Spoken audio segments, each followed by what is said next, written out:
Today we're joined on Media Flash by our first real-life celebrity. A few short months ago, Breffny Morgan was an unknown Harvard graduate from Douglas and Cork, and thanks to the Irish Apprentice, Breffny, you've become a genuine celebrity. How are you doing today? Cheers, Jack. Thanks for having me in. Feeling good. The show's over. It was recorded quite a while back, and now it's airing, and the cat's definitely out of the bag. That's good. Good. So you grew up in Cork and you ended up going to Harvard. How did that happen? Yeah. Well, basically, I was studying in Presentation Brothers, and I was studying at home one evening. My mum just came in and slapped the brochure on the desk for Harvard and said, "This is the best university in the world. I want you to apply to it." And I did. And I haven't looked back since. So I've got my mum to thank for giving me the ambition to go over there, because it is a great place. I recommend any young guy to go over and just to try and just look into applying to America for college, because they do have the best universities. They get things done very well, and it's a fun place to live too. Quite a big decision at 17, 18, 19 years of age to hit off to America for 4 years. Yeah, but I mean, when you get an opportunity like that, you really should take it. I mean, you'd live your life wondering, damn, what if I didn't go? What if I didn't do it? So my philosophy is always just to, if you get a good opportunity, just take it. If it's a bit crazy, so what? It'll be an experience. How did you get the brainwave to go on The Apprentice, and tell us how you were chosen and how that process worked? Yeah, okay, so it started off, I studied biology for my degree. I wasn't really that motivated by it in the end. I got more interested in money and business. So I came back to Ireland, and I found, I don't watch that much telly, but when I did, I saw The Apprentice, and I thought, wow, that's something I'd love to get into. I'm young, it's suited for young business people, it's got the right level of aggression and intensity, so I thought my skills would be suited to it. And then, And had you ever been on TV or on camera or anything like that? Yeah, before? a couple of rowing pieces, NBC, and then regional channels. Nothing major. It was on Ireland AM once. But I enjoyed it. Being on TV is fun. Having the cameras on you is good. It's a nice judgment factor, and it's good to live your life being judged. I think so. It's good to have cameras in front of you. It's nice. So the series was shot last summer and when did it finish up? Yeah, okay, so it began in June, went through until the end of July. That's when the final was filmed. Then it was edited in August, and airs obviously now.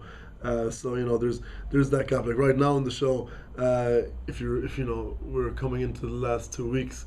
At this stage, it would have been mid-July. I would have just been fired, and I had 10 days off, and then back for the final. Okay. So I'll be making a small comeback, supporting one of the finalists. So that's going to be fun. So stay tuned for that. But yeah, it's all done and dusted, and the hard part is waiting for it all to unfurl. So you guys come into our living room for an hour and a bit once a week. How intense was it, and how long did it take to shoot the whole 13 episodes? Yeah, it was very intense. I mean, you'd wake up and you'd have you'd get briefed by Bill, and then you'd go away for maybe 1, 2, or 3 days on the task, and then you'd have a day in the boardroom, and then a day rest. So on the day of rest, you'd either just do nothing around the house and nothing around yeah, or you go off with your prize, or eat at a fancy restaurant, or whatever, go to Saba, or other nice things like that. Yeah, I mean, it's very intense because the weeks get really compressed. One minute you're on a task. It's not a standard week. That's what it comes across as on TV, but we're going week to week to week every 4 days. So how many in about 12 weeks you packed in all of the tasks? Oh yeah. Yeah, we the whole process took 8 weeks. 8 weeks, okay. So yeah, it was. So there were some weeks that you had more than one task. Oh yeah, definitely. Yeah, of course. Let's say the first task, the ice cream task, was done and dusted very quickly. But let's say the TV commercial that took a while. So, one of the tasks, the one that you kind of came to the fore, the week that everybody thought you were going to get fired with the Cadbury's chocolate bar. That's it. You come under a lot of pressure that week. I did. There's 2 weeks that I absolutely adore from the show. That the week 7, the Cadbury's task, but also it's the Big Red Book task. That was the huge watershed for me, because that's when I was PM, and I was sort of I lobbied very hard to get that. and so that was a success. Just being PM, getting to that position, thanks to lobbying the boys, and just the fact that we won, and that it was a very, very smoothly managed project. That went under the radar completely on the show. So that's one thing I was delighted about. And when I was sitting there across from Bill, and he said, you said you were prepared to fall on your sword, and I said, I'd rather fall on my sword than leave it in a scabbard. That line, that moment, when we won that task, having said those words, that was the pinnacle for me.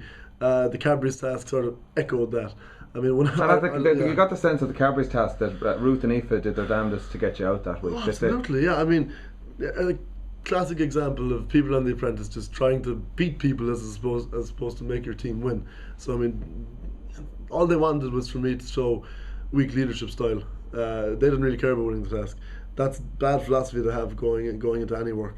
And they were just completely wrong as well. So I'm glad I stuck to my guns on that one.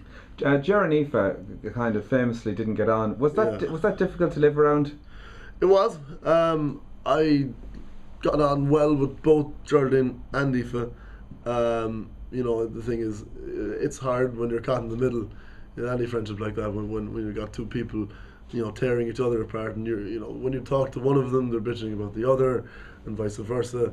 So I mean that was hard to deal with, alright. But I mean, they were just on self-destruct mode, and on my final week, on week 9, on the nose strip task, it was very hard to work with that, because you got two people who really don't want to communicate and don't want to get along, and you got me as well. So I mean, it was just a bad lineup. So from now looking back on it after finishing it, what, as a personal development, what did you learn about it from your own point of view? Basically I learned my first lessons in the corporate environment. I basically didn't have that much experience of work, would be paid work coming into this, and I left with a bit of a grounding in that. It was great because on The Apprentice you work incredibly hard, and you get judged all the time. Like, you're accountable for every minute of every hour of every day, and you know that the work you do is going to get analysed and criticised, in the boardroom. And if everybody's job was put under that level of scrutiny, we'd have a much more productive and accountable workplace. Anything funny happened to you now that you're a celebrity? Yeah, no, it's hard to go anywhere. I mean, oh my God, actually, I get people sort of grabbing me and pinching me, and just that sounds fun. It's fine. I mean, if I go out, which is actually quite rare. Ivan Yates has been calling me a party hound, but I'm not. But when I do go out, it's fun because people do just sort of throw themselves at me, and there's screams and general hysteria. Before we go, could you give us your impersonation of Bill Cullen? Well, Jack, the next time I see you will be in my wardrobe, where one of you will log on to Mediacontact. Cheers. Thank you very much. Good luck. Nice talking to you. Thanks.